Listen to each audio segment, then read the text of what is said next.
तो देखो, तो लास्ट क्लास में आपको मैंने फिशर प्रोजेक्शन के बारे में बताया था। और एक दो एग्जाम्पल लेंगे, फिर आरएस कॉन्फ़िगरेशन पे आएंगे। आरएस कॉन्फ़िगरेशन ही चल रहा था ना क्लास में।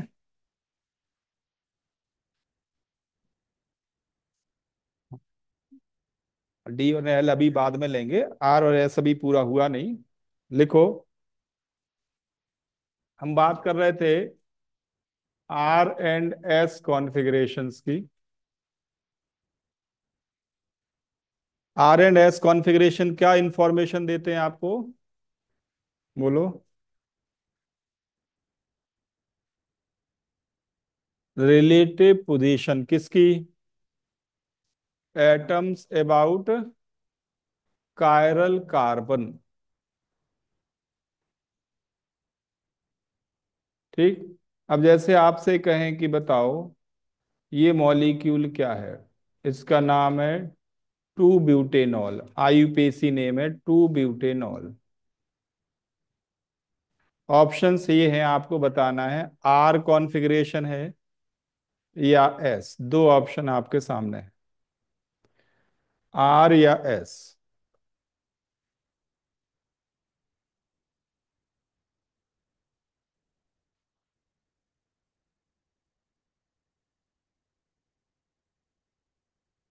तो करना चाहते हो या मैं बताऊं? करो, फिर ज्यादा टाइम नहीं मिलेगा, विद इन 1 मिनट आपको करना है, इतनी प्रैक्टिस हो।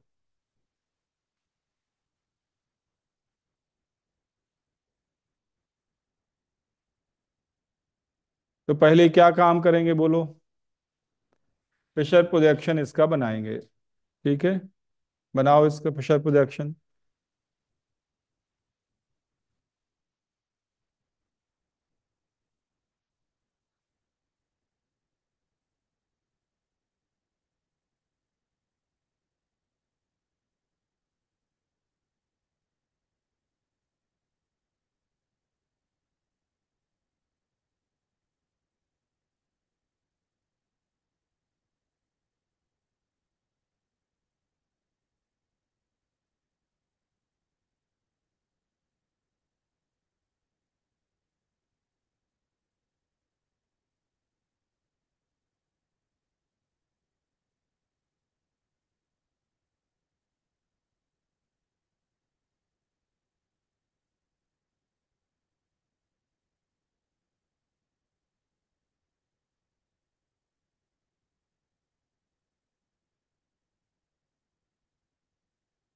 क्या आया बताओ जल्दी से।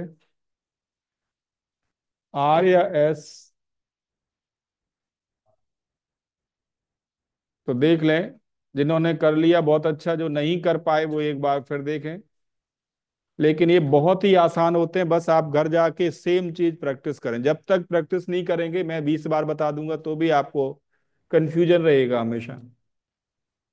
एक बार अपने आप करोगे सेम डे घर जाके, सब कुछ बहुत इजी हो जाता है।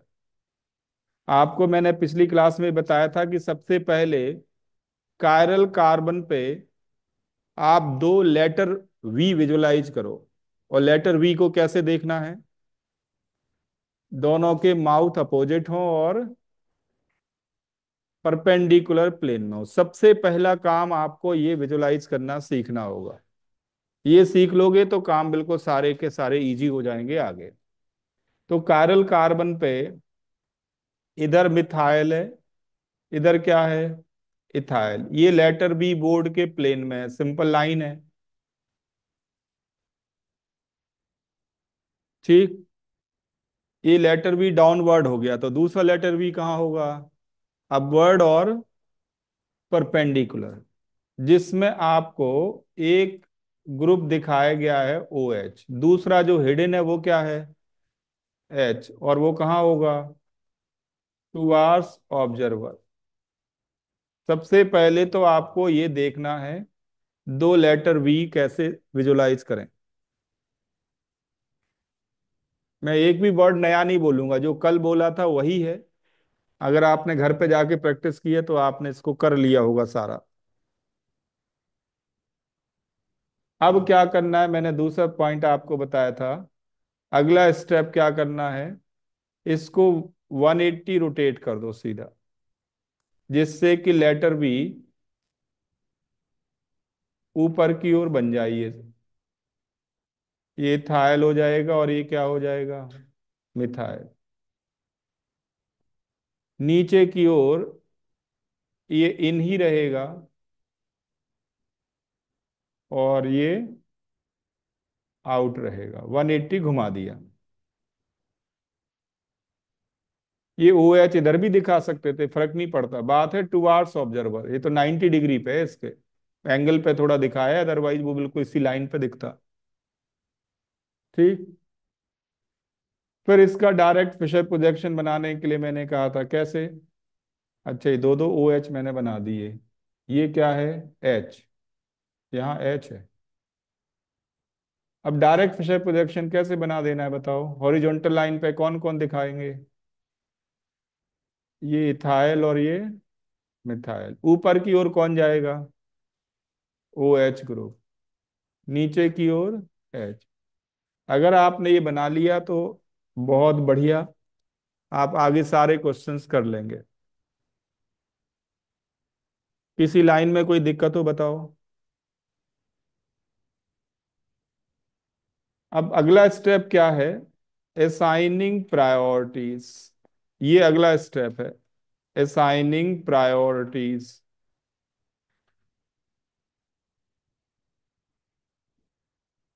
Using CIP rule.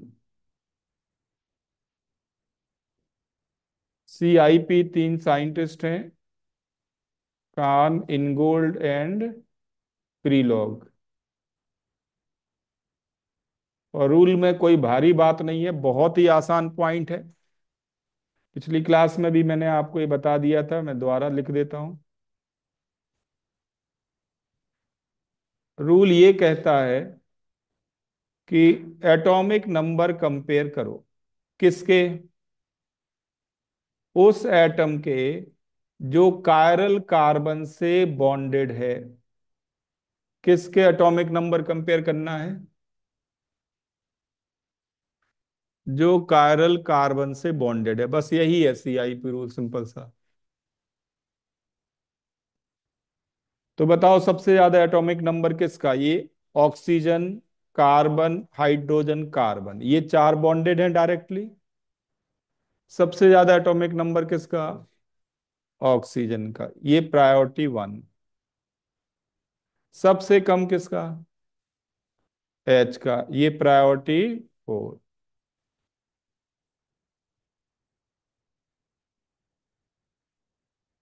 Highest atomic number वाले को प्रायोरिटी 1 और लोएस्ट वाले को प्रायोरिटी 2, प्रायोरिटी 4 सॉरी। अब 2 किसको देना है, पॉइंट ये है कि ये ग्रुप CH3 है, कार्बन है, इधर भी कार्बन है, ये CH2 का कार्बन है। ठीक है। जब कायरल कार्बन से कनेक्टेड एटम सेम आ जाएं फिर क्या करें, तो देखो इस कार्बन से क्या कनेक्टेड है, एच एच एच, यही कनेक्टेड है तीन। और इस कार्बन से क्या कनेक्टेड है, दो एच और एक कार्बन।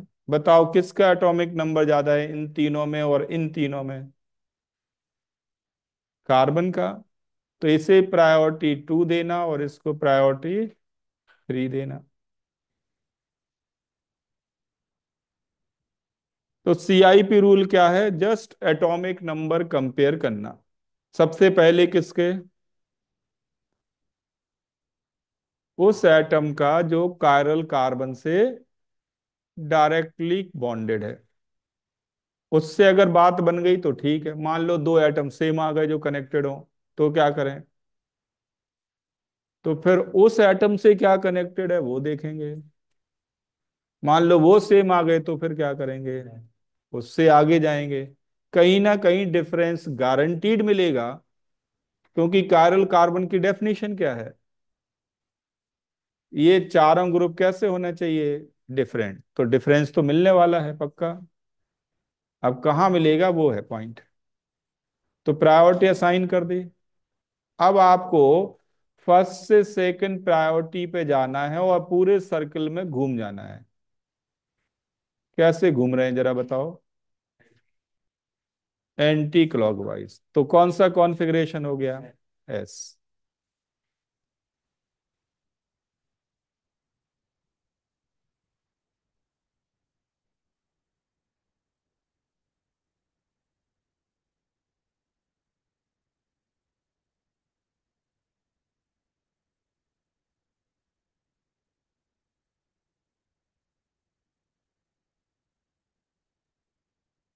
आया सभी को समझ में?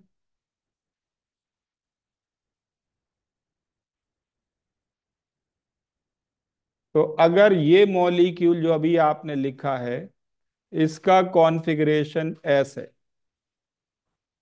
अगर इसका कॉन्फ़िगरेशन एस है, हमने पूरा करके देख लिया, तो इसका कॉन्फ़िगरेशन क्या आएगा? जस्ट मैंने इनको क्या कर दिया, आउट। आप स्टेप बाय स्टेप करके देख लें, इसका कॉन्फ़िगरेशन क्या आएगा? आर आएगा, गारंटीड आर आएगा।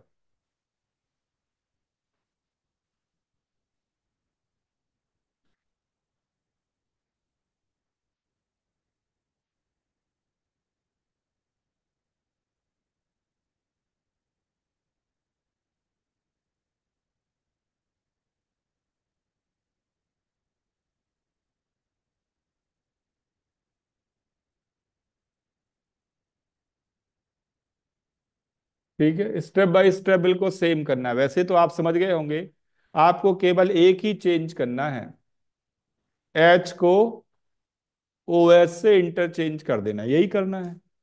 तो अगर मैं इसका डायरेक्ट फिशर प्रोजेक्शन बनाऊं ना, डायरेक्ट, तो जस्ट क्या करेंगे पिछले एग्जाम्पल से, ये जो लिखे ना एच और ओ एच, इन दोनों को क्या कर देना है, और कुछ भी नहीं करना, इन दोनों को इंटरचेंज कर देना है। ऊपर एच आएगा, नीचे ओ एच आएगा, बाकी सब सेम रहेगा। ये इसका फिशर प्रोजेक्शन बनेगा।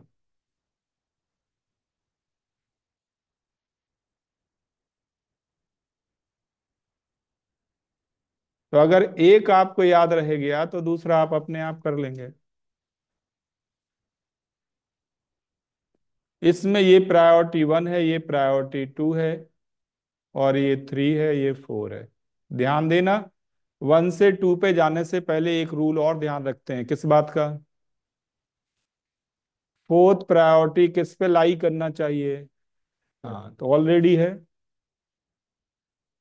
अब इसमें फर्स्ट से सेकंड मूव करो और पूरे सर्कल में चले जाओ। कैसे घूम रहे हो आप? तो कैसा हो गया? हाँ, ठीक। इसमें 4 क्वेश्चन बनते हैं, कभी कोई आता है जेई और नीट में, अभी इस बार भी आया है। अभी हो जाने दो 29 तारीख को, फिर सारे पे क्वेश्चंस आपको कराएंगे जेई मेंस के। आप बताओ मुझे, अब इसमें जो 2 क्वेश्चन और बनते हैं वो ये हैं कि ये डाउनवर्ड दिखाए जाएं। बता सकते हो इसका कॉन्फ़िगरेशन क्या है, आर या एस?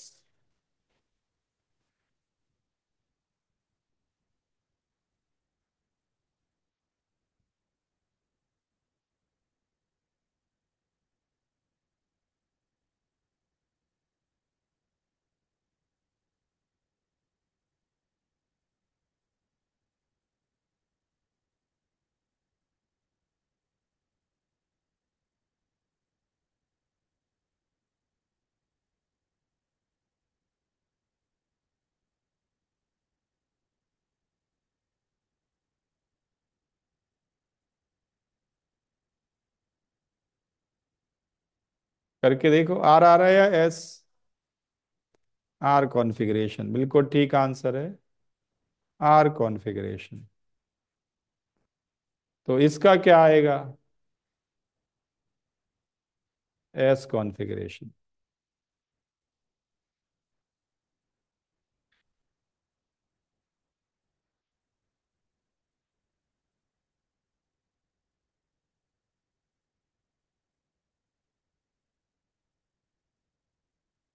आ गया समझ में?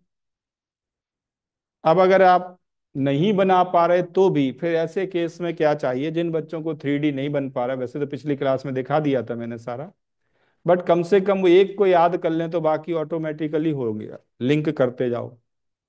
एग्जैक्ट प्रॉब्लम क्या आती है एग्जाम में, कभी कभी ये सिंगल केस आते हैं, बट जो रिपीट हुई है, बार बार आई है, वो ये है, ऐसे केस बार बार आते हैं। जैसे आपको वो दे देंगे कि बताओ, ये है 2 bromo 3 chloro butane. IUPAC name है 2 ब्रोमो 3 क्लोरो ब्यूटेन। ठीक। इस मॉलिक्यूल में दो कायरल कार्बन है। आपको कॉन्फ़िगरेशंस बताने हैं। क्या कॉन्फ़िगरेशन बनेंगे? 2R3S, 2S3R, और 2R3R, या 2S3S।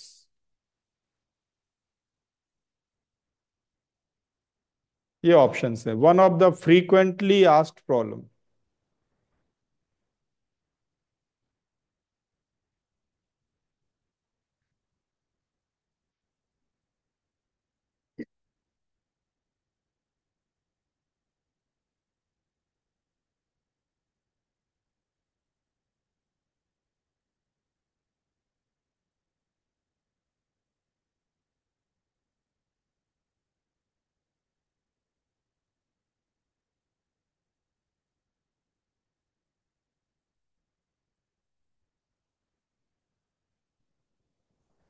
तो बिल्कुल आसान प्रॉब्लम है, कुछ नहीं करना, आपको ज्यादा टाइम लगाना ही नहीं है।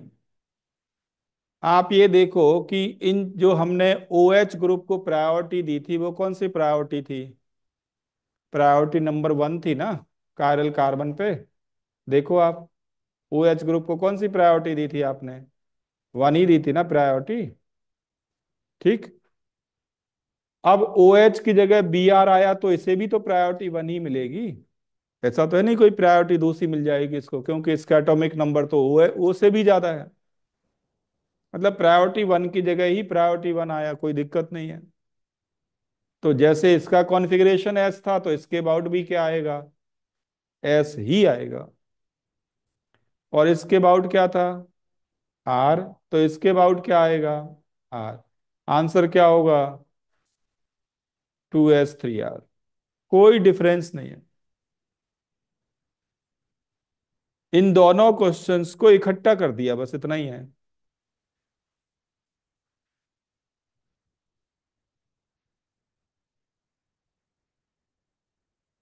ठीक। अब अगर आपको ये याद रह गया कि ये 2S3R है, तो मैं इसको उल्टा कर दूं। बस इन्हीं के परम्यूटेशन कॉम्बिनेशन आते हैं बेटा। इसे मैं Br कर दूं ऐसे आउट, और ये इन कर दूं। अब बताओ इसका क्या होगा? तो इसका कॉन्फ़िगरेशन होगा 2R3S। बिल्कुल आसान, ऐसे ही 5 सेकंड लगते हैं करने में।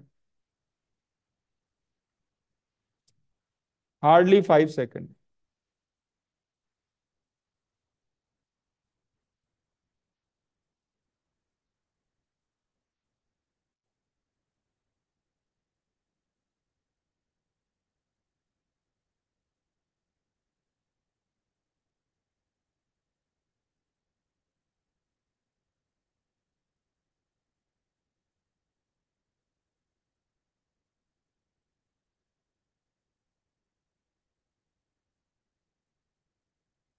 आ रहा समझ में कि नहीं?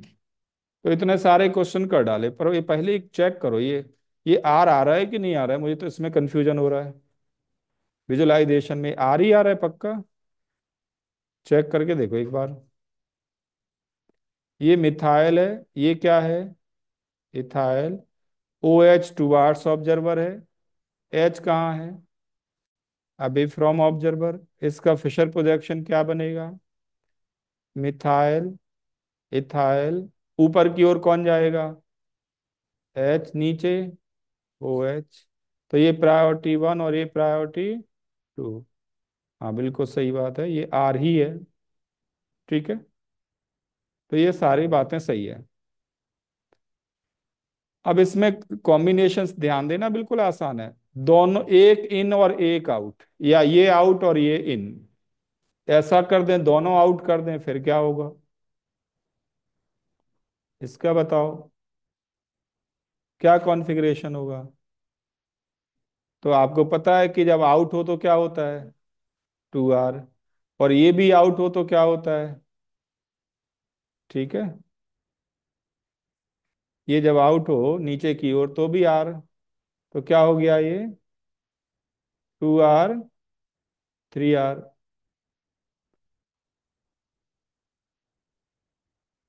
और अगर दोनों इन कर दें तो? बस यही चार पॉसिबिलिटी हैं। इन्हीं में से एक ना एक आता रहेगा।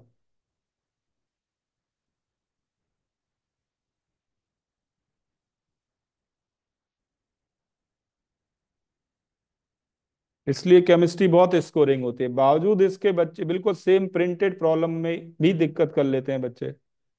प्रैक्टिस नहीं करते इसलिए भूल जाते हैं। आ गया समझ में सबको? अब ये तो मैंने वेजन डैश में RS बता दिया।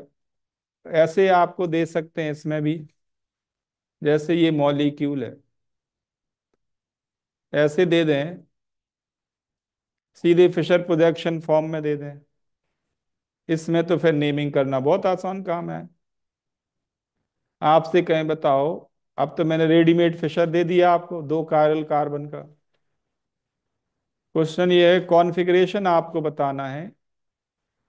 ऑप्शंस हैं, सेम ऑप्शन, 2R 3R दोनों के अबाउट आर, 2S 3S और 2R 3S, या 2S 3R। ये चार ऑप्शन है।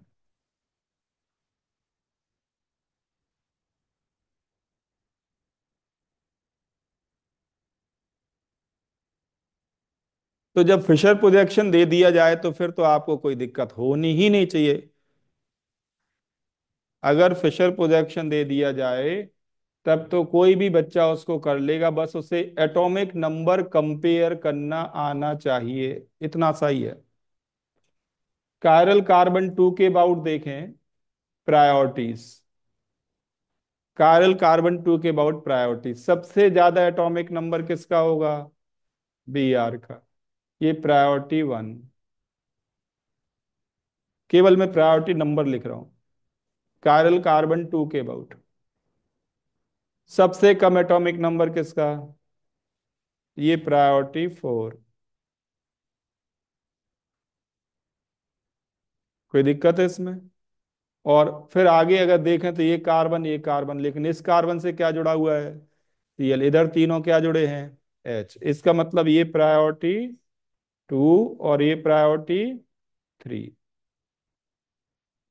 कायरल कार्बन 2 के अबाउट चारों ग्रुप के एटॉमिक नंबर कंपेयर करके प्रायोरिटी दे दी।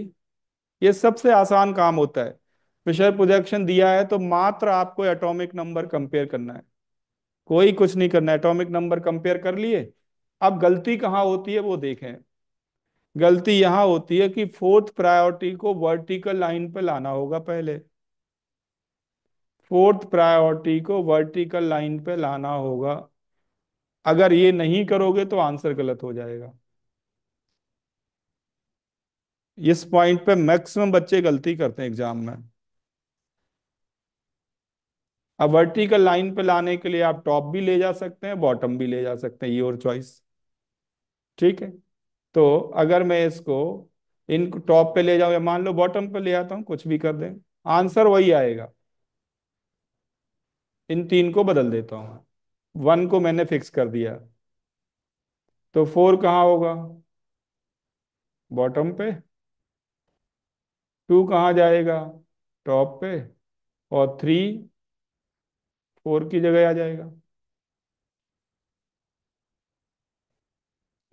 तो प्रायोरिटी 1 से 2 जाओ और पूरे सर्कल में घूमते रहो। कैसे मूव कर रहे हो बेटा? एंटी क्लॉकवाइज, मतलब कायरल कार्बन 2 के अबाउट कौन सा कॉन्फ़िगरेशन? एस। तो 2S आ गया, तो ऑप्शन ए और सी तो गलत हो गए। अब बी और डी में फाइट है। आप 3 के अबाउट निकाल के बताओ जल्दी से मुझे।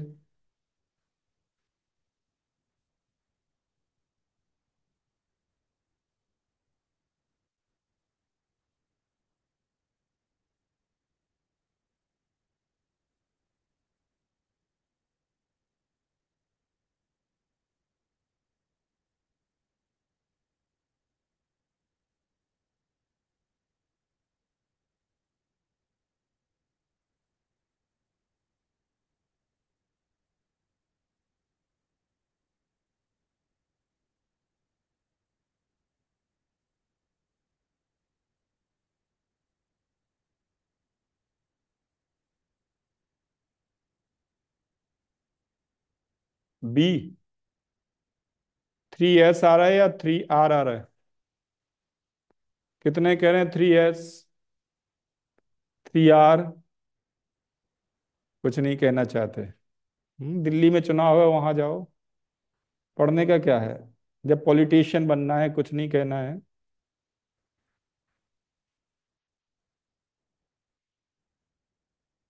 अरे इसमें क्या दिमाग लगाना बेटा, आप लोग इंजीनियरिंग मेडिकल की तैयारी कर रहे हैं, एटॉमिक नंबर कंपेयर करके आंसर नहीं कर पा रहे, ऐसे लग रहा है जैसे बहुत भारी चीज है। ये प्रायोरिटी 1 हो गई, ये प्रायोरिटी 4 हो गई। ये क्लोरीन है और ये H है। ये प्रायोरिटी 2 हो जाएगी, ये 3 हो जाएगी। हो गया। अब प्रायोरिटी 4 को वर्टिकल लाइन पे ले जाओ, योर चॉइस। ठीक है, 1 को फिक्स करो, मैं अब ऐसे बदल देता हूँ। यहाँ 2 आ जाएगा, यहाँ 3 आ जाएगा और यहाँ पे 4 पहुंच जाएगा। 1 to 2 आप ऐसे आ गए, घूमते रहो। कैसे जा रहे हो? क्लॉकवाइज। ये हो गया 3R। अब क्या है, जहाँ पे गलती एक और कर सकते हैं बच्चे, ये भी देख लो। कोई हो सकता है 4 को नीचे लेके आए, ठीक है, कोई दिक्कत नहीं। 1 को फिक्स करके अगर 4 को नीचे लाते हो आप, अगर 4 को नीचे लाते हो तो 3 कहाँ पहुंचेगा? ऊपर। और 2 कहाँ आएगा? यहाँ पे आ जाएगा। अब इसमें RS नेमिंग कैसे करनी है? 1 और 2 तो अपोजिट हैं। आप प्रायोरिटी 3 के थ्रू 2 पे जाओगे या प्रायोरिटी 4 के थ्रू 2 पे जाओगे? तो इसका तरीका एक और है कि इसे एक और रोटेशन दे दो जिससे प्रायोरिटी इसके पड़ोस में आ जाए। ठीक है, एक और रोटेशन दे दो कि 1 प्रायोरिटी को इसके 1 के एडजेसेंट ले आओ, 2 प्रायोरिटी को क्या करो, 4 को वहीं रखना। 4 को वहीं रखना, 4 को नहीं बदलना। या 4 को टॉप पे ले जा सकते हो, कोई फर्क नहीं पड़ता फिर।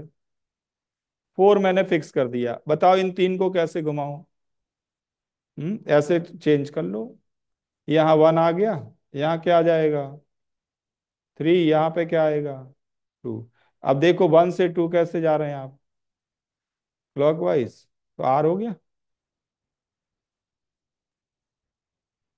तो अगर 1 और 2 अपोजिट आ जाएं तो एक और रोटेशन दे दो जिससे 1 और 2 कैसे मिल जाए आपको? एडजेसेंट। तरीका समझ में आ गया सबको? तो ये कॉन्फ़िगरेशन हो गया 2S 3R। ठीक है, 2S 3R। अब इसमें भी 4 केस बनते हैं। आप पास्ट ईयर के पेपर देख लो, 10-15 ईयर्स के, इन्हीं में घूमते रहते हैं, इससे बाहर को जाते नहीं है। इसमें 4 केस कौन से बनते हैं? अब अगर मान लो BR और CL दोनों लेफ्ट में दे दें, अब बताओ इसका कॉन्फ़िगरेशन क्या होगा? तो ये जो 2S 3R था उल्टा कर दो, क्या हो जाएगा? 2R 3S हो जाएगा। करके देख लो, आप प्रायोरिटी असाइन करके देख लो पूरा।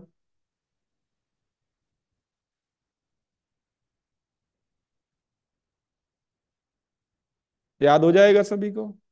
ये ऐसे क्वेश्चंस हैं जो भीड़ छोड़ती है, ध्यान रखना, अगर आप इनको कर गए तो डेफिनेटली लीड करोगे। इन क्वेश्चंस से पता नहीं क्यों डर लगता है कुछ भी नहीं इनमें। अगर ऐसे बना हो, मान लो BR और CL अपोजिट हो, अब बताओ इसका कॉन्फ़िगरेशन क्या बनेगा? इसका कॉन्फ़िगरेशन बनेगा 2S 3S।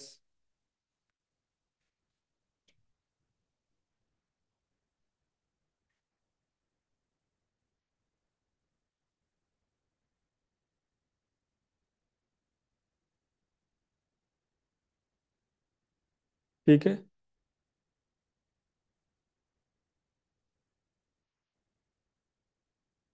और एक और फोर्थ केस, इनको उल्टा कर दो। BR इधर करो, CL इधर करो। अब बताओ इसका कॉन्फ़िगरेशन क्या होगा? 2R 3R।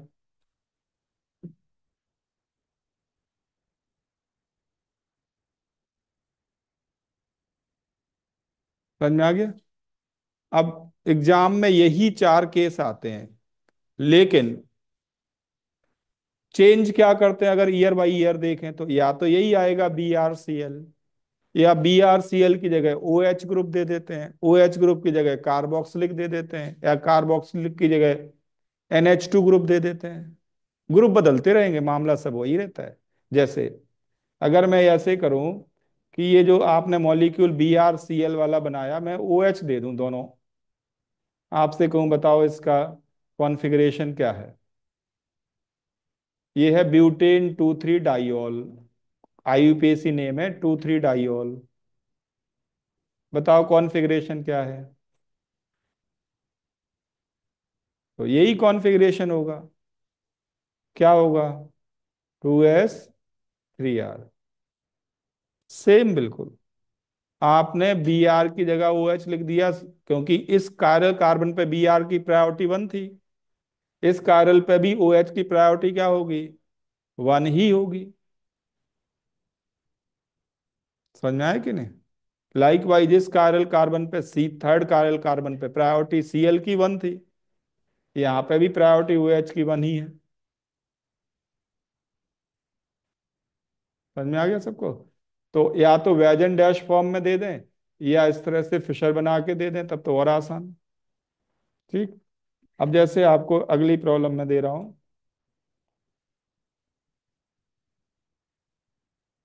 अगर ये आपको ब्यूटेन 2,3-डाइऑल दे दिया जाए, बताओ कॉन्फ़िगरेशन क्या है।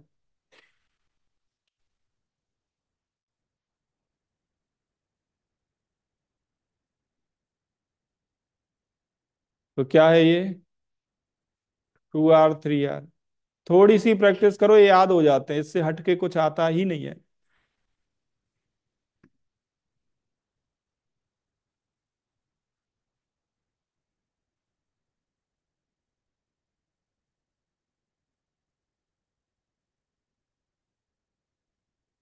RS नेमिंग सबको समझ में आ गई? कॉन्फ़िगरेशन करने का एक और तरीका है, लिख लें D&L। D&L configurations.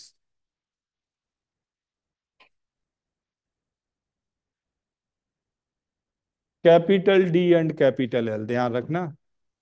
Organic chemistry में capital D and small d same नहीं होते, ये अलग अलग मीनिंग देते हैं। इस D का मतलब है कॉन्फ़िगरेशन, और स्मॉल d का मतलब है डेक्स्ट्रो रोटेटरी।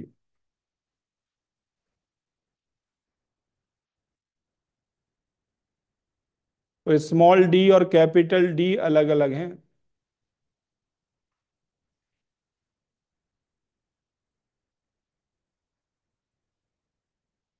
ठीक है। लाइक वाइज कैपिटल L और स्मॉल l भी अलग अलग है। कैपिटल L क्या बता रहा है आपको? कॉन्फ़िगरेशन। और स्मॉल l क्या बता रहा है?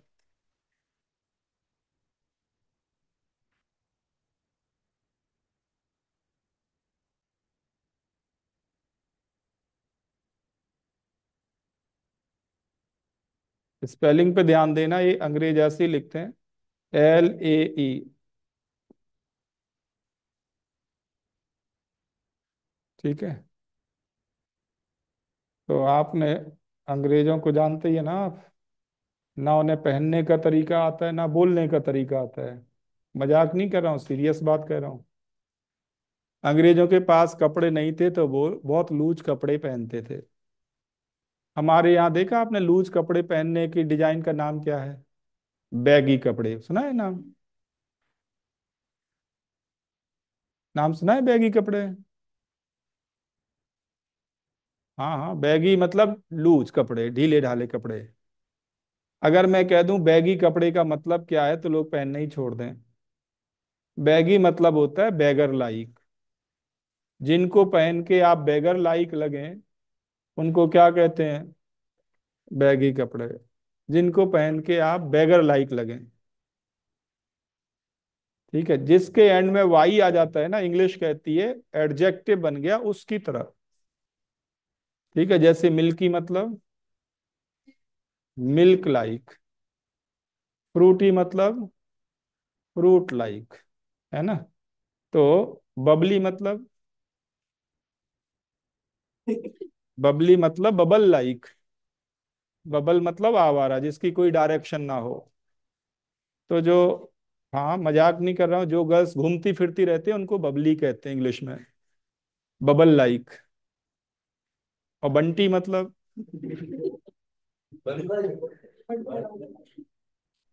लोग नाम रखना छोड़ देंगे बंटी और बबली।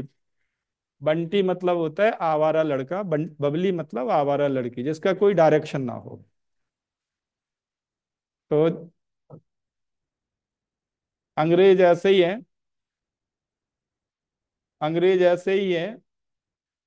इसको पढ़ते हैं लीवो रोटेटरी। अब एल ए ई क्यों लिखना था पता नहीं, भगवान जाने। हमारे सलाइवा में एक डाइजेस्टिव जूस निकलता है जिसका नाम क्या है, टायलिन, एंजाइम निकलता है ना। टायलिन स्पेलिंग क्या है उसकी, बायो वाले जानते होंगे, लेटर पी से शुरू होती है। अब पी क्यों लिखते हैं पता नहीं, भगवान जाने। लिखते हैं कि नहीं। नॉलेज की स्पेलिंग क्या है। अब के क्यों लिखते हैं।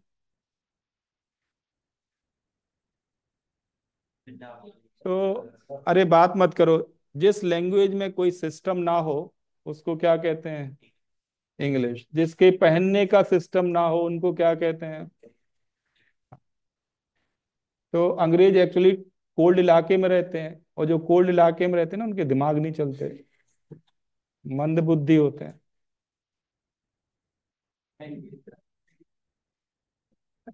चलो आगे करते हैं।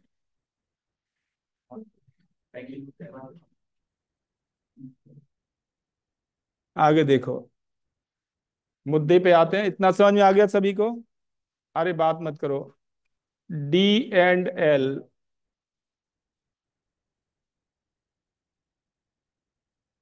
डी एंड एल कॉन्फ़िगरेशंस देखो, इनको इंट्रोड्यूस किया गया था मेनली कार्बोहाइड्रेट की नेमिंग के लिए, कि बार बार कौन प्रायोरिटी दे। तो ये आसान तरीका खोजा गया, कार्बोहाइड्रेट और एमाइनो एसिड की नेमिंग के लिए।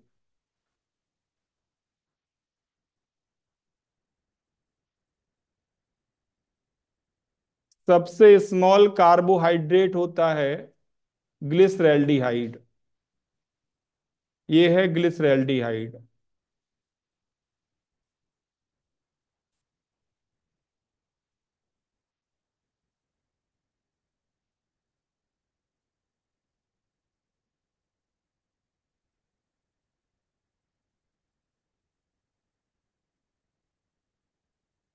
ठीक है, हमें ये बताना है कि कायरल कार्बन के अबाउट अरेंजमेंट को क्या नाम दें।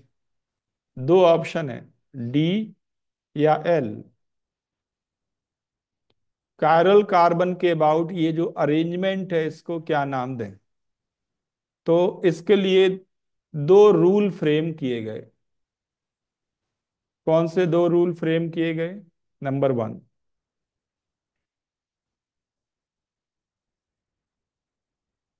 कार्बन चेन कहाँ होनी चाहिए, along vertical line. Rule number one, carbon chain किसके लॉन्ग होनी चाहिए, वर्टिकल लाइन के लॉन्ग। अगर हॉरिजेंटल लाइन के लॉन्ग है तो क्या करें, रोटेशन करके, एक बार दो बार पांच बार जितनी बार करना पड़े रोटेशन करें, और कार्बन चेन को आप अलाइन कर दें अलोंग वर्टिकल लाइन। ठीक। दूसरा पॉइंट है, अब वर्टिकल लाइन पे हमें कार्बन चेन रखनी है, तो कौन से कार्बन को टॉप पे रखें और कौन से कार्बन को बॉटम पे। तो रूल नंबर टू ये है कि जिस कार्बन से ज्यादा हाइड्रोजन कनेक्टेड हो, जिस टर्मिनल कार्बन से ज्यादा हाइड्रोजन कनेक्टेड हो उसको बॉटम पे रखना। ठीक है, तो इसको हम ऐसे कहते हैं, मोर रिड्यूस्ड टर्मिनल कार्बन, मोर रिड्यूस्ड टर्मिनल कार्बन कहाँ पे लाई करना चाहिए, must lie at the bottom.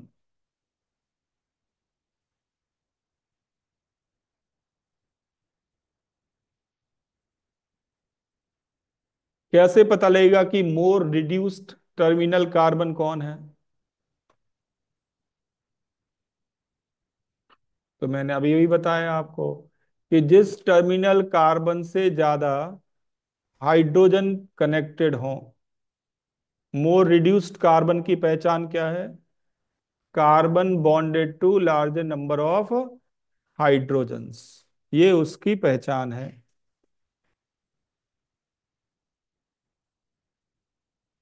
ये दो रूल फॉलो कर लेने के बाद आपको देखना है ये ओ एच, कायरल कार्बन पे ओ एच अगर राइट साइड है तो आप कहेंगे डी, तो ये डी कॉन्फ़िगरेशन है।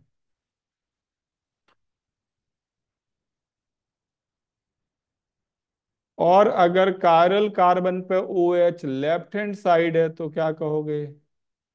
एल। बस इतना ही है। कायरल कार्बन पे ओ एच लेफ्ट में है तो एल, राइट में है तो डी।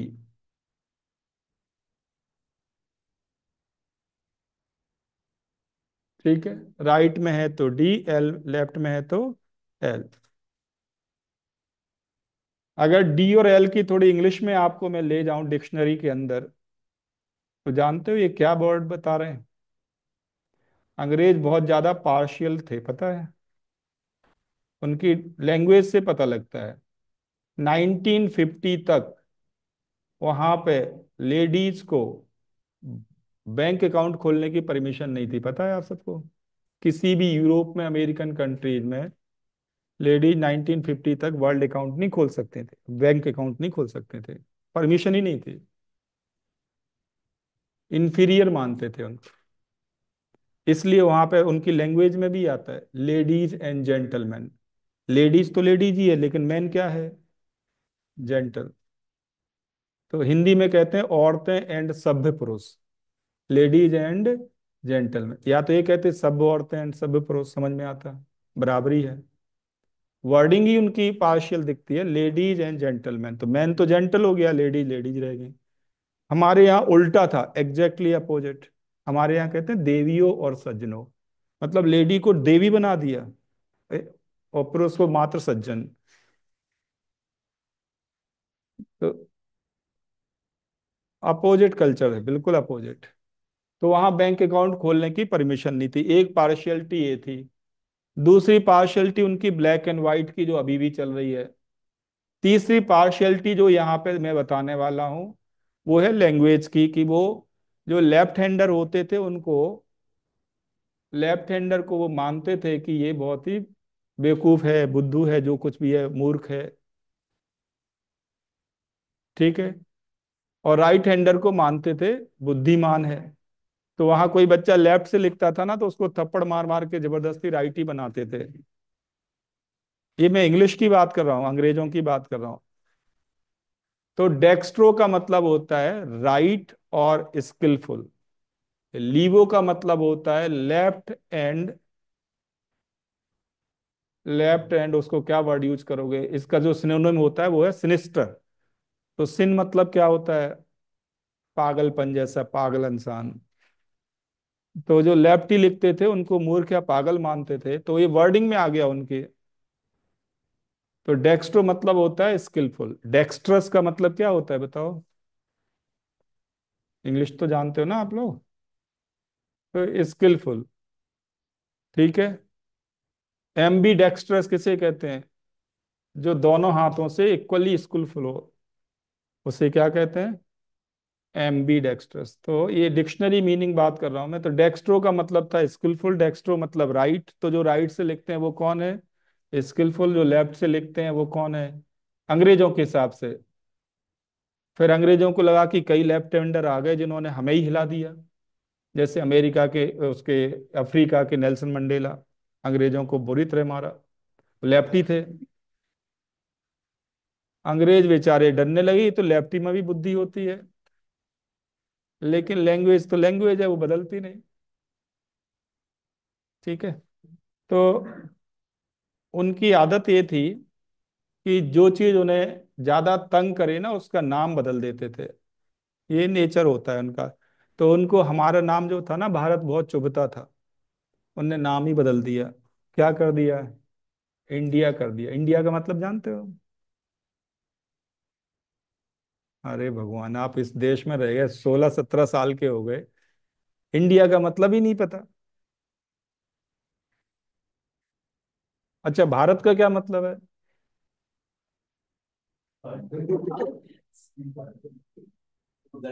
जनरल नॉलेज आप लोगों की वीक है बेटा, बहुत। देखो, आपको अपने नाम का मतलब पता है कि नहीं? जैसे मेरा नाम अरविंद है, तो अरविंद का मतलब मुझे मालूम है। अरविंद के जो सिनोनिम्स होते हैं वो है जलज, पंकज, कमल। ये है मेरा नाम। तो मतलब एक फ्लावर है, फूल। ठीक है। आर्यन जैसे नाम है ये। आर्य मतलब होता है श्रेष्ठ। और जिसके आखिरी में ना लग जाए ना, मतलब श्रेष्ठतम, श्रेष्ठ में भी श्रेष्ठ। जैसे एक होता है राजन और राजा। तो राजन किसको कहते हैं? राजाओं का राजा। क्या कहलाता है? राजन।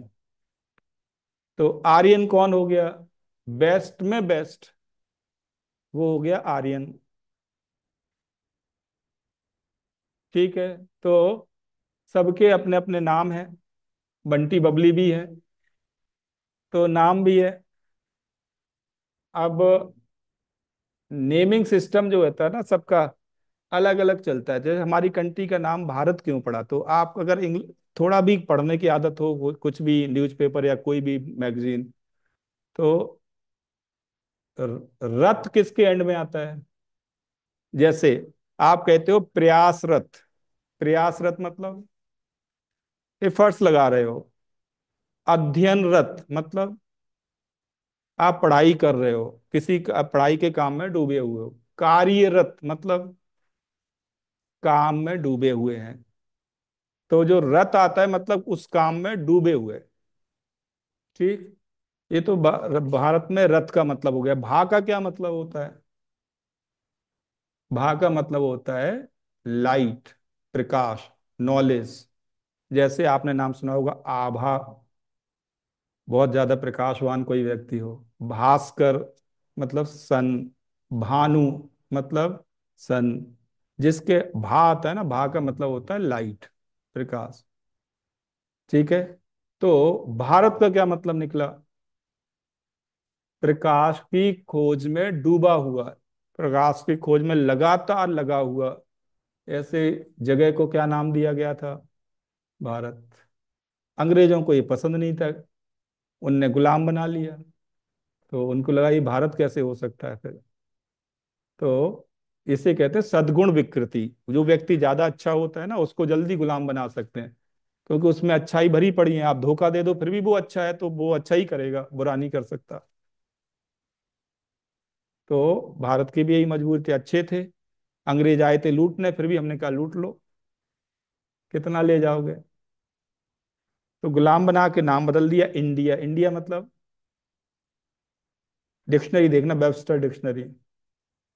इंडिया का मतलब होता है जहां मंद बुद्धि लोग रहते हैं, ऐसी जगह को कहते हैं इंडिया। ठीक है, मंद बुद्धि। अब क्या मामला था, वास्तव में कुछ मंदबुद्धि तो होते हैं, जैसे जवाहरलाल नेहरू मंदबुद्धि थे बहुत ही ज्यादा। एजुकेशनल लाइफ में थ्रू आउट मंदबुद्धि रहे, कभी भी एकेडमिकली परफॉर्म नहीं कर पाए। पार्लियामेंट में पहुंच गए, पीएम बन गए, सब चढ़ाते थे मंदबुद्धि मंदबुद्धि। मनोहर लाल लोहिया तो इतनी गालियां देते थे, मंदबुद्धि कहते थे। अब बेचारे दुखी हो गए, क्या करें। तो उनने क्या किया, अपने नाम के आगे लगा लिया पंडित। तो जवाहरलाल नेहरू फिर क्या बन गए? पंडित मतलब होता है बुद्धिमान।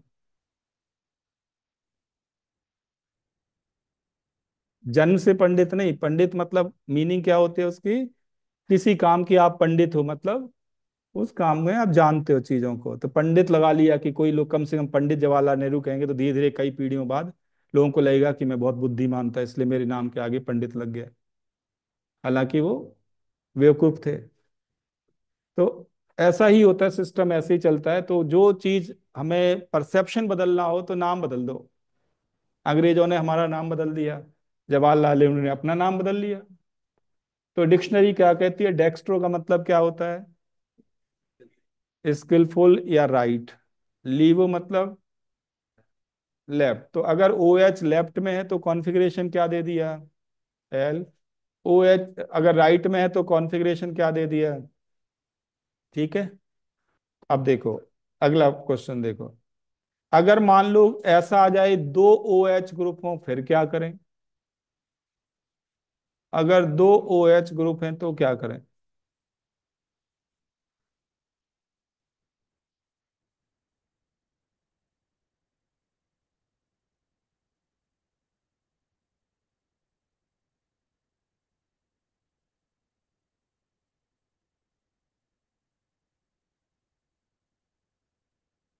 तो ऐसे केस में ध्यान रखना, पहले तो दोनों रूल चेक कर लो कि वो फॉलो हो गए कि नहीं। तो कार्बन चेन वर्टिकल है नंबर वन। नंबर टू, मोर रिड्यूस्ड कार्बन कहाँ होना चाहिए, बॉटम पे, वो भी फॉलो हो गया। दोनों रूल फॉलो हो गए। अब आपको देखना होगा जो नीचे वाला कायरल कार्बन है ना उसको। तो ये कौन सा कॉन्फ़िगरेशन होगा, डी या एल। डी कॉन्फ़िगरेशन डी है। लेकिन इसका नाम मैं लिख दूं पूरा, इसको कहते हैं थ्रियोज। थ्रियोज तो नाम याद करना पड़ेगा, पर कैपिटल डी आप स्ट्रक्चर देख के बता सकते हो।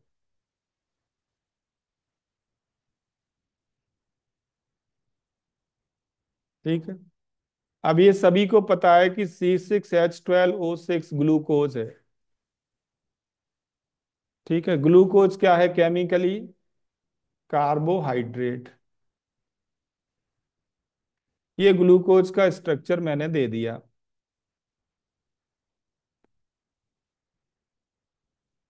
ग्लूकोज के दो स्ट्रक्चर पॉसिबल हैं।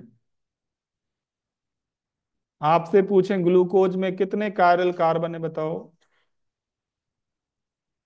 कितने कायरल कार्बन है ग्लूकोज में। आंसर है four chiral carbon, one two three four. ये कौन सा ग्लूकोज है, डी या एल। आंसर है डी ग्लूकोज। कैसे पता लगा कि ये डी ग्लूकोज है। तो लोएस्ट कायरल कार्बन पे ओ एच कहाँ लाई कर रहा है, राइट साइड। बाकी किसी ओ एच को नहीं देखना है। अगर आपसे कहा जाए एल ग्लूकोज बनाओ, बना सकते हो।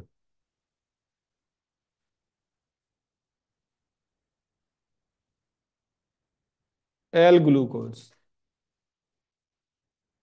तो एल ग्लूकोज बनाने में आपको कुछ भी एक्स्ट्रा काम नहीं करना, थोड़ा सा सेट करना है। वो ये कि जो लेफ्ट में है वो राइट कर दो, और जो राइट में है वो लेफ्ट कर दो। सारे लेफ्ट वाले राइट और राइट वाले लेफ्ट, तो क्या बन गया, एल ग्लूकोज। तो ये हो गया HOH, ये HOH,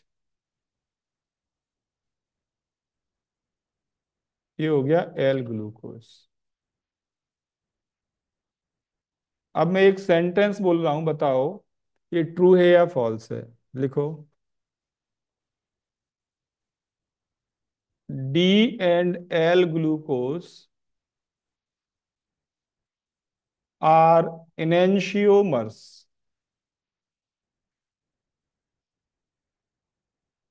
ट्रू और फॉल्स।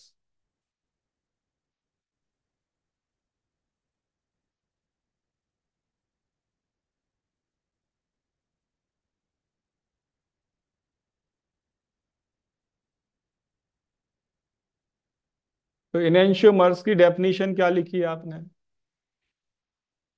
ऐसे पेयर जो एक दूसरे के मिरर इमेज हों। तो आंसर है ये ट्रू है। क्योंकि अगर बीच में आप मिरर रख देना, बीच में आप मिरर रख दो, आप देखो दूसरा बन जाएगा कि नहीं।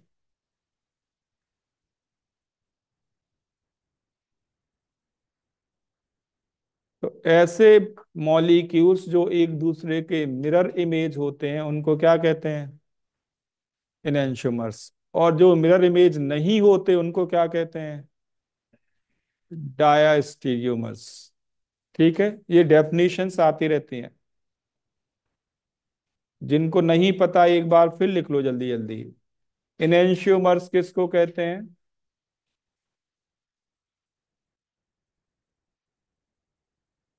Mirror image, mirror image stereo isomers.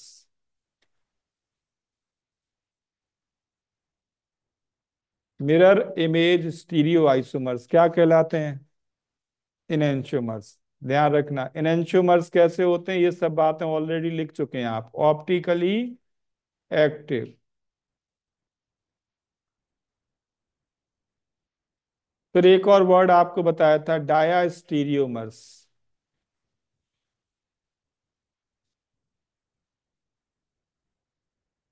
क्या डेफिनेशन है? Not mirror image stereo isomers. ऐसे स्टीरियो आइसोमर्स जो मिरर इमेज ना हो। अब मैं एक और नया टर्म यहाँ इंट्रोड्यूस कर रहा हूं, इसे कहते हैं मीजो कंपाउंड। मीजो कंपाउंड किसको कहते हैं? तो ऐसा मॉलिक्यूल जिसमें कायरल कार्बन हो, नंबर वन। क्या प्रेजेंट हो?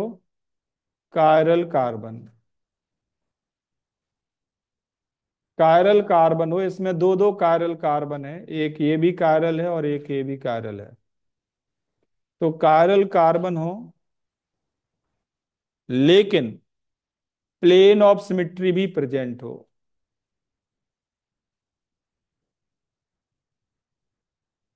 प्लेन ऑफ सिमिट्री मतलब मॉलिक्यूल को दो सेम पार्ट्स में कट कर सकें।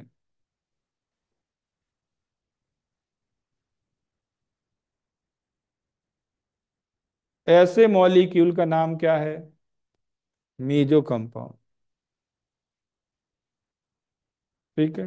मीजो कंपाउंड कैसे होते हैं? Optically inactive.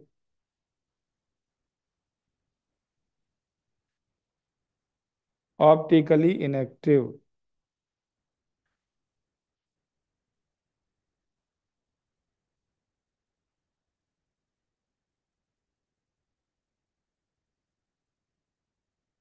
टर्म क्लियर है सभी को? मीजो कंपाउंड ऑप्टिकली इनएक्टिव होते हैं। क्या रीजन है ऑप्टिकली इनएक्टिव होने का? तो ध्यान दें, जैसे इस मॉलिक्यूल के थ्रू जब आप लाइट पास कराओगे, सोचो एक सैंपल है इस मॉलिक्यूल का, लाइट पास करा रहे हैं, तो अगर ये कायरल कार्बन प्लेन को 10 डिग्री प्लस रोटेशन दे रहा है, प्लस मतलब क्लॉकवाइज, तो ये वाला कायरल कार्बन प्लेन को रोटेशन देगा बाई -10 डिग्री। दोनों एक दूसरे को कैंसिल आउट कर देते हैं, नेट रोटेशन क्या होता है? जीरो।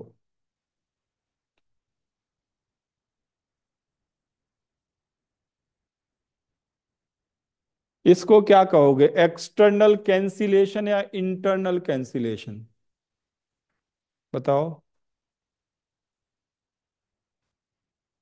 अरे, इसको कहते हैं इंटरनल कैंसिलेशन। ये कौन सी भी सिंपल सी भाषा है, कोई मुश्किल काम है?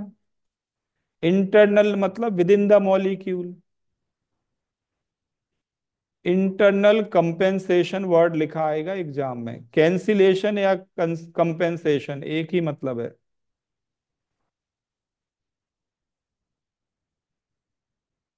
Internal compensation. ठीक है। तो आपसे ये असर्शन रीजन में भी आता है मेडिकल एग्जाम में, ध्यान दें। Meso compounds are optically inactive, sentence one. Meso compounds are optically inactive, पहला sentence. Reason, due to internal compensation, यही लिखा आएगा। अगर ऑब्जेक्टिव में बनता है ऑप्शन तो ऑप्शन यही लिखा आएगा, meso compounds are optically inactive due to internal compensation. अब जनरल नॉलेज टाइप के क्वेश्चंस आते हैं, इसमें ज्यादा मुश्किल नहीं आते। जैसे अगर मैं आपसे कहूं कि मेरे पास ये 2 ब्यूटेनॉल है। ये 2 butanol, sorry, C2H5 rotation provide कर रहा है +15 डिग्री। तो बताओ ये 2 ब्यूटेनॉल कितना रोटेशन प्रोवाइड करेगा?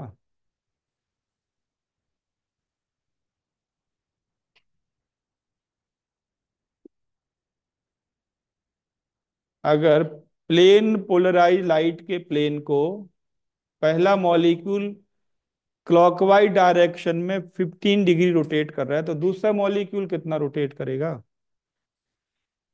आंसर है -15 डिग्री। कैसे डायरेक्ट हमने बोल दिया? क्योंकि ये जस्ट एक दूसरे के क्या हैं? Mirror image. ये दोनों एक दूसरे के क्या हैं? Mirror image. तो अगर ऑब्जेक्ट मॉलिक्यूल डेक्स्ट्रो रोटेटरी है, तो इमेज मॉलिक्यूल कैसा होगा? Laevo rotatory.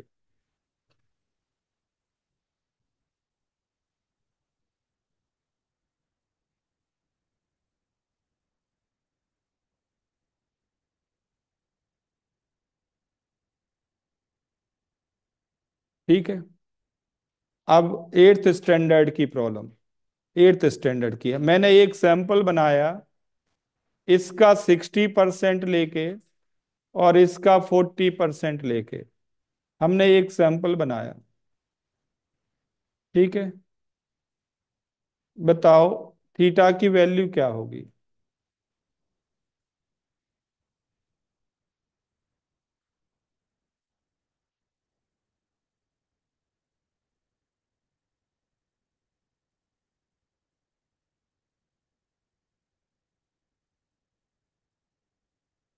ऑब्जेक्ट मॉलिक्यूल को 60% लिया, इमेज मॉलिक्यूल को 40% लिया,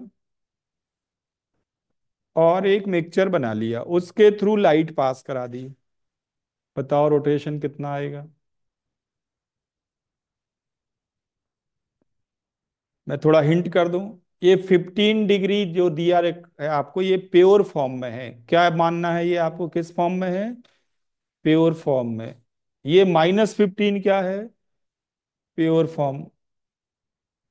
लेकिन इन दोनों को मिक्स करके हमने 60-40 रेशियो में एक मिक्सचर बनाया, उसका रोटेशन क्या होगा?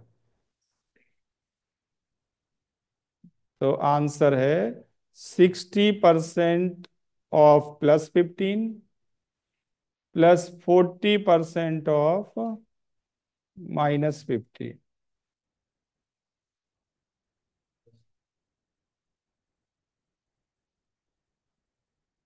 आया समझ में सभी को? तो क्या मिल गया बताओ? +30 डिग्री। आ रहा है सबका? अच्छा अच्छा, एक जीरो और कैंसिल आउट हो जाएगा। +3 डिग्री।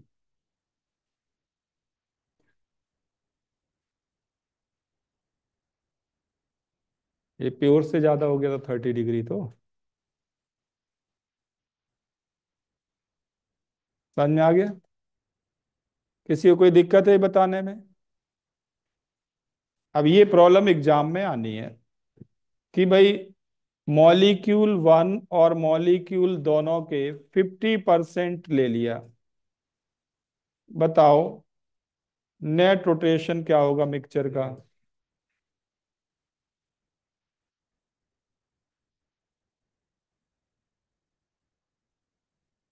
अब ये प्रॉब्लम फ्रीक्वेंटली आई है बेटा। अब आप कहोगे फ्रीक्वेंटली क्यों पूछते हैं?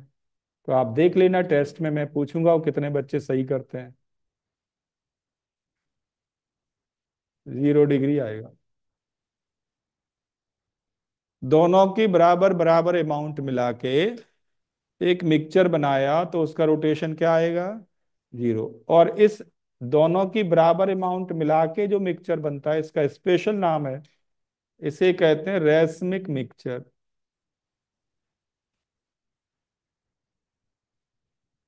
RACE। Racemic mixture. तो रेसमिक मिक्सचर कैसा होता है? ऑप्टिकली एक्टिव या इनएक्टिव? Optically inactive.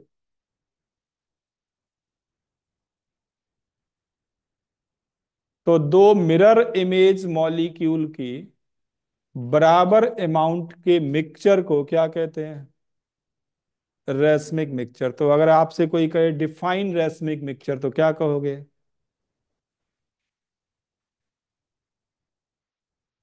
बोलो।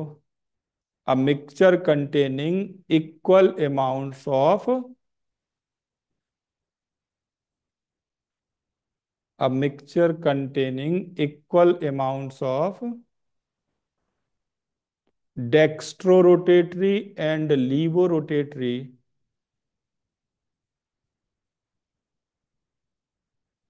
इक्वल अमाउंट्स किसके? Dextrorotatory and levorotatory isomers of same molecule.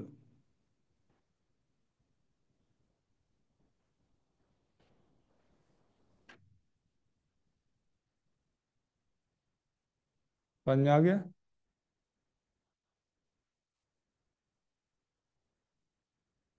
अब बताओ मुझे, इस ऑप्टिकली इनएक्टिव होने का रीजन मैं दो ऑप्शन दे रहा हूं। इंटरनल कंपेंसेशन या एक्सटर्नल कंपेंसेशन? तो आंसर है एक्सटर्नल कंपेंसेशन। एक्सटर्नल क्यों कह रहे हैं बता सकते हो? एक्सटर्नल कंपेंसेशन वर्ड का मतलब है दो अलग अलग मॉलिक्यूल एक दूसरे को कैंसिल कर रहे हैं, with in the molecule cancellation नहीं हो रहा। अगर आप अपने आप को थप्पड़ मारो तो उस पिटाई को क्या कहते हैं? इंटरनल पिटाई। दूसरा आपको थप्पड़ मारे तो उसे क्या कहेंगे?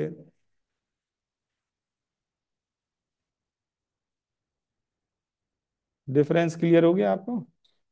Internal and external.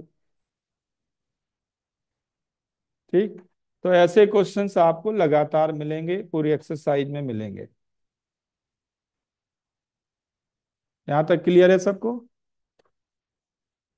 नेक्स्ट लिखो, determination of number of optical isomers.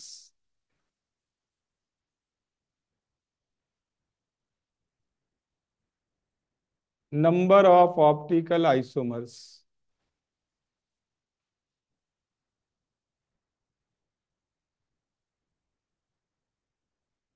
ठीक। तो नंबर वन, अगर मॉलिक्यूल अनसिमेट्रिकल है, unsymmetrical molecule for IUPAC naming, अगर अनसिमेट्रिकल मॉलिक्यूल है तो सीधा सीधा आप कहेंगे optically active isomers equal to, A लिख रहा हूं, ए फॉर एक्टिव, टू की पावर एन। और एन क्या है? Number of chiral carbons, number of chiral carbons.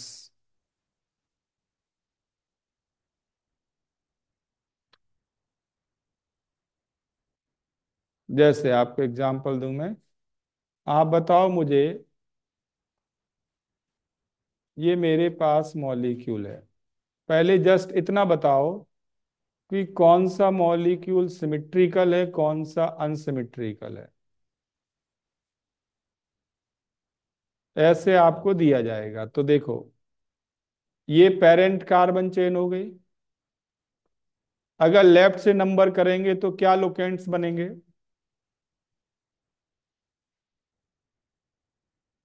2 4। Right से नंबर करेंगे तो क्या लोकेंट्स बनेंगे? कोई डिफरेंस आया? तो ये सिमेट्रिकल हो गया। इसमें लेफ्ट से नंबर करेंगे तो क्या लोकेंट्स बनेंगे? 2 3। राइट से करेंगे तो 3 4। ये क्या हो गया? अनसिमेट्रिकल। सबसे पहला काम है सिमेट्रिकल और अनसिमेट्रिकल पता कर लेना। तो ये जो फॉर्मूला लिखा है आपने, ये किसके लिए है? आंसर है अनसिमेट्रिकल के लिए। ये फॉर्मूला आपने 2 की पावर n किसके लिए लिखा है? अनसिमेट्रिकल के लिए। ठीक। तो अगर आपसे पूछें कि इसके कितने ऑप्टिकल आइसोमर्स बनेंगे, तो आंसर है 2 की पावर 2 और 4। बिल्कुल इजी है। आपको कारल कार्बन पता करना तो आ गया, लास्ट क्लास में कर चुके हैं हम। एक कारल कार्बन ये है, एक कारल कार्बन ये है।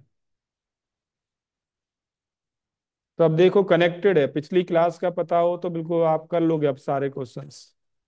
तो सबसे पहले क्या पता कर लेना है? Chiral carbons.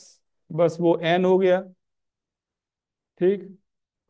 अब अगर आपसे कहें कि 4 आइसोमर्स बना के दिखाओ कैसे, तो वो भी आप कर चुके हैं अभी अभी। 4 पॉसिबिलिटी जो आपने अभी नेमिंग में की थी, दोनों Cl को टुवार्ड्स ऑब्जर्वर ले लो।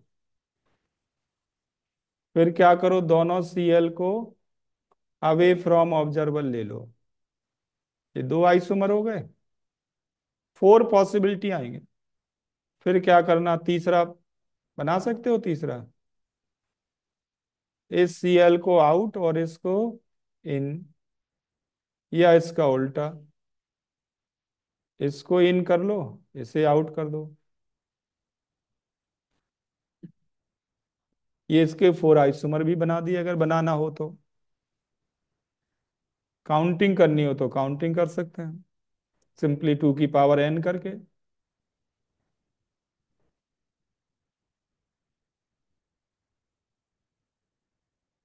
आया सभी को समझ में?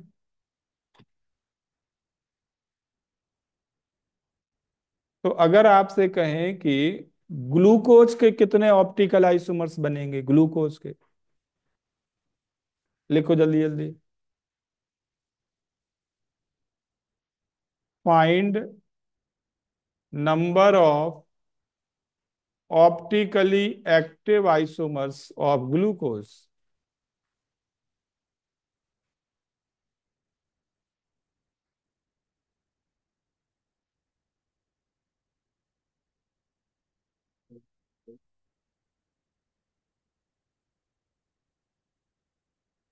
ऐसे लिखा आएगा, नाम लिखा आएगा। तो आपको पता होना चाहिए कि ग्लूकोज में 4 कायरल कार्बन होते हैं। ग्लूकोज को ऐसे भी लिख सकते हैं, चारों OH को एक साथ। ये भी रिप्रेजेंटेशन है ग्लूकोज का। तो कितने कायरल कार्बन है? 4। तो ऑप्टिकली एक्टिव आइसोमर्स 2 की पावर 4, 16।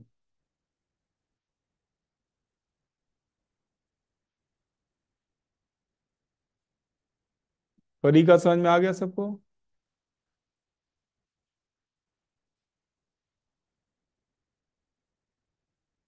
आप बताओ मुझे, इसके कितने ऑप्टिकल आइसोमर्स बनेंगे?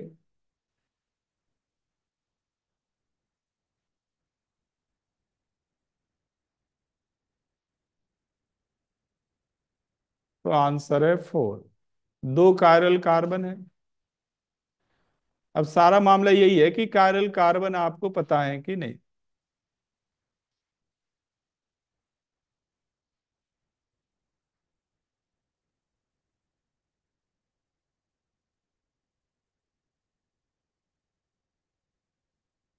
इसके कितने बनेंगे?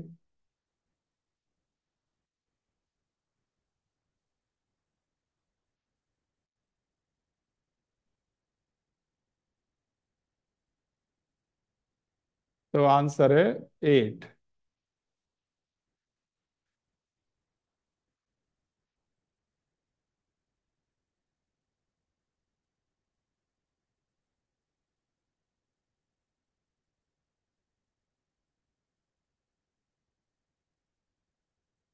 इसके कितने बनेंगे?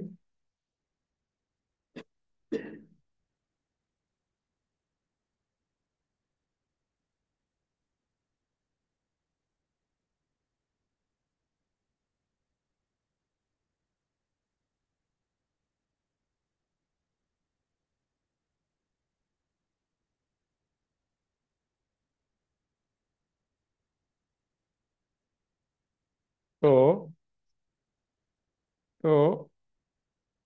1 2 3 4, 4 कायरल कार्बन है। अनसिमेट्रिकल तो दिख ही रहा है आपको, 16 बनेंगे। सारा मामला कायरल कार्बन ढूंढने का है।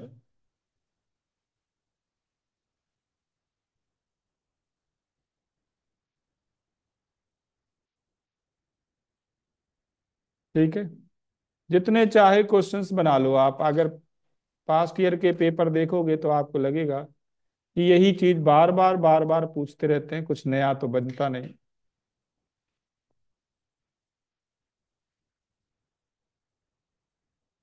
बताओ जरा इसके कितने बनेंगे।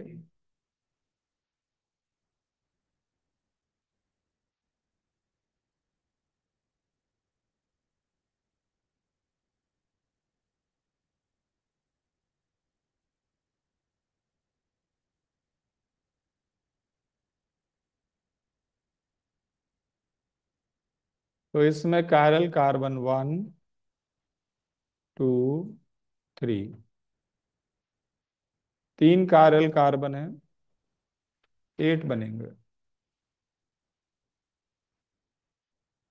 गिनना आ गया सभी को।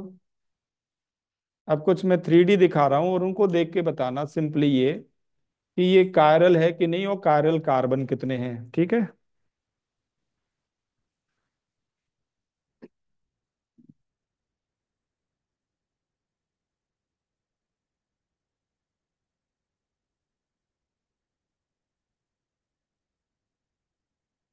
साइक्लोप्रोपेन से शुरू करेंगे।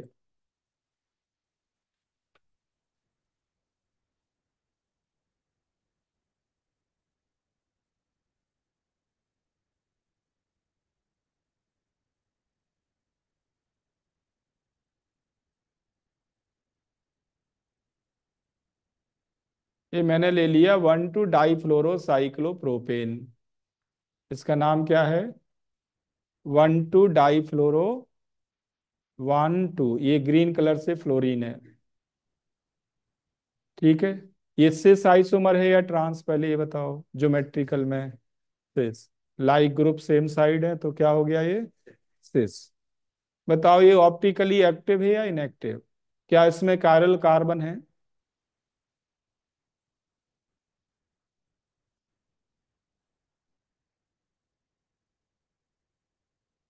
आंसर है इसमें 2 कायरल कार्बन है। ये कार्बन कायरल है, चेक कर लो। बिल्कुल सामान्य बुद्धि का इस्तेमाल करना, कोई इंटेलिजेंस ही नहीं चाहिए।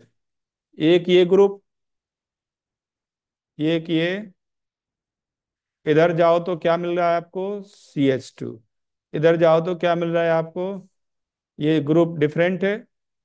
तो इसका मतलब हम ये कह सकते हैं कि इससे कनेक्टेड चारों ग्रुप कैसे हैं? डिफरेंट। इसके लिए ज्यादा बुद्धि चाहिए। ये बचपन में ही सिखाते, 2 पिक्चर दे दी बताओ डिफरेंस। किंडरगार्टन वालों को सिखाते हैं 5 डिफरेंस ढूंढो। अगर वो बचपन में क्वेश्चन किए हैं तो वही है, इससे ज्यादा तो कुछ है नहीं। तो इसके कनेक्टेड 4 ग्रुप, HF, ये है CHF और ये है CH2, चारों डिफरेंट है। ये कायरल कार्बन है, ये भी कायरल कार्बन है। देख लो 4 ग्रुप, क्या ये कायरल है? तो इसमें 2 कायरल कार्बन है। कितने कायरल कार्बन है? 2 कायरल कार्बन है। बताओ ये ऑप्टिकली एक्टिव है या इनएक्टिव?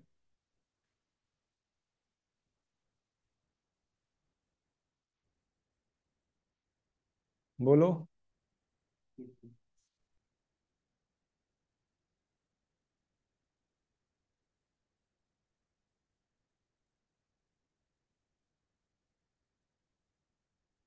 एक्टिव या इनएक्टिव? मैं फिगर बना रहा हूं अब इसको, जो अभी आपने बनाया, क्योंकि पेपर में तो 3D आना नहीं ना, पेपर में तो ऐसे आना है।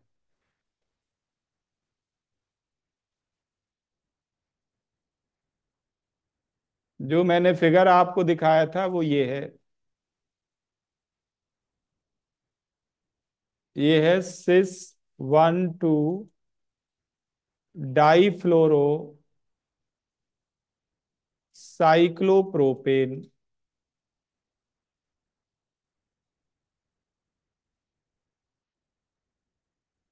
ये ऑप्टिकली एक्टिव है या इनएक्टिव?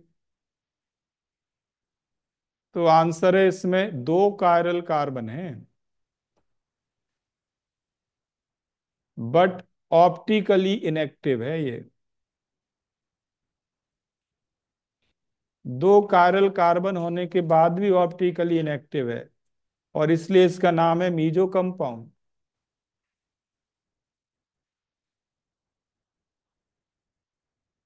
क्योंकि इसमें क्या प्रेजेंट है? Plane of symmetry. You can divide it into same parts. ये प्लेन ऑफ सिमेट्री है।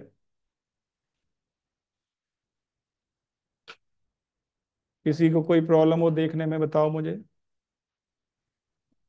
विजुलाइज हो रहा है सभी को?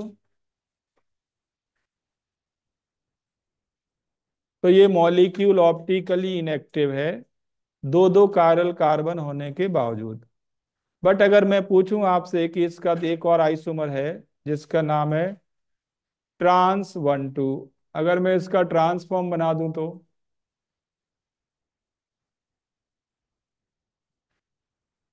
ट्रांसफॉर्म अगर ले लें इसका, तो वो कैसा होगा बोलो? एक एफ यहाँ ले लिया हमने, और एक एफ इधर ले लिया, ये बन गया ट्रांस आइसोमर। ध्यान देना, एक एफ टूवार्ड्स ऑब्जर्वर है तो दूसरा अवे फ्रॉम ऑब्जर्वर है, इसको कहते हैं ट्रांस आइसोमर। ठीक है, ये हो गया ट्रांस 1,2 डाईफ्लोरोसाइक्लोप्रोपेन। कायरल कार्बन इसमें दो हैं, लेकिन ये मॉलिक्यूल को क्या टू सेम पार्ट्स में कट कर सकते हो? किसी को लग रहा हो कि कट कर सकते हैं? कहाँ से कट करोगे? यहां से कट करोगे ऐसे, तो इस एफ के अपोजिट क्या दिख रहा है? एच। यहां से कट करो ऐसे, तो बन ही नहीं सकता, यहां तो कुछ है ही नहीं अपोजिट एफ। तो इसमें प्लेन ऑफ सिमेट्री नहीं है। समझ में आ गया? तो ये मॉलिक्यूल कैसा हो गया? ऑप्टिकली एक्टिव और chiral molecule. Optically active molecule कैसे मॉलिक्यूल होते हैं?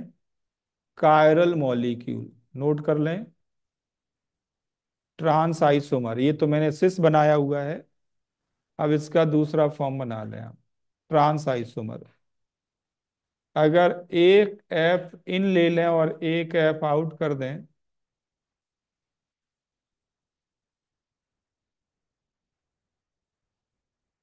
अब मैं बस अगला 3D नहीं दिखाऊंगा आपसे, बस क्वेश्चन पूछता जाऊंगा, आपको करना होगा।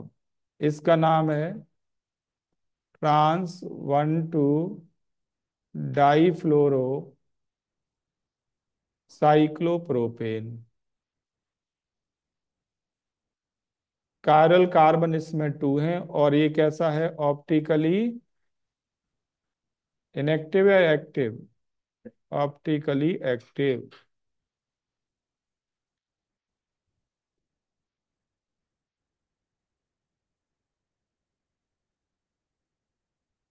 समझ में आ गया सबको? अब ये मैंने जो 3 मेंबर्ड रिंग का आपको एग्जाम्पल दिया, एक सिस और एक ट्रांस लेके, क्वेश्चंस जो एग्जाम में आते हैं वो 3 मेंबर्ड रिंग से लेके 6 मेंबर्ड रिंग तक के कोई भी आ सकते हैं।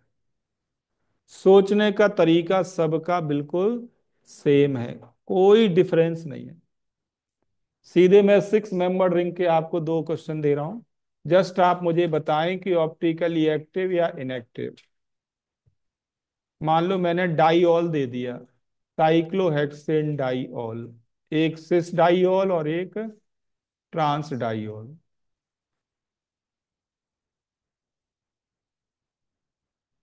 ये है सिस डाईऑल, सीधे सिंपली डाईऑल में लिख रहा हूं, और ये है ट्रांस डाईऑल। पहली बात ये बता दूं, दोनों में दो दो कायरल कार्बन है, इसमें टाइम नहीं लगाना। बस मुझे ये बताओ कि ऑप्टिकली एक्टिव कौन है। इनएक्टिव कौन है? दोनों एक्टिव हैं या दोनों इनएक्टिव हैं?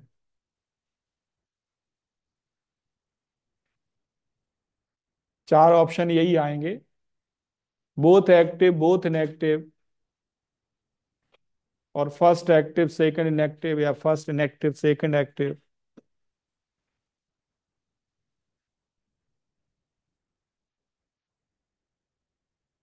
फर्स्ट ऑप्टिकली इनएक्टिव, बिल्कुल ठीक आंसर है।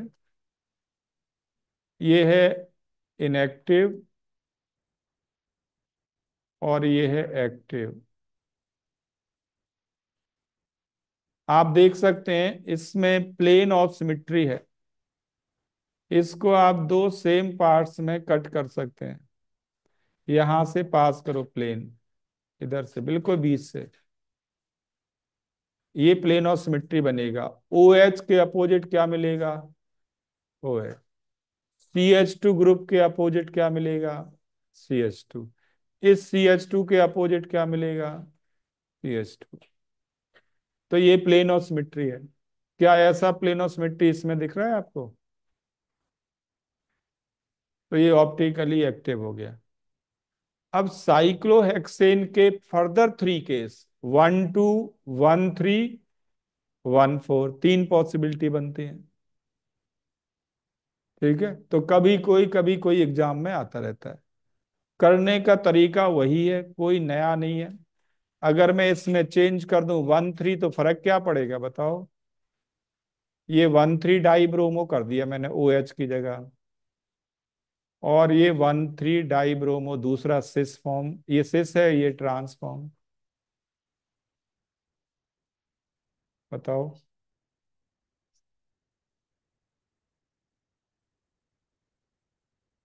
कायरल कार्बन तो गिनी लेंगे, दो दो कायरल कार्बन है। ये दोनों कायरल कार्बन है।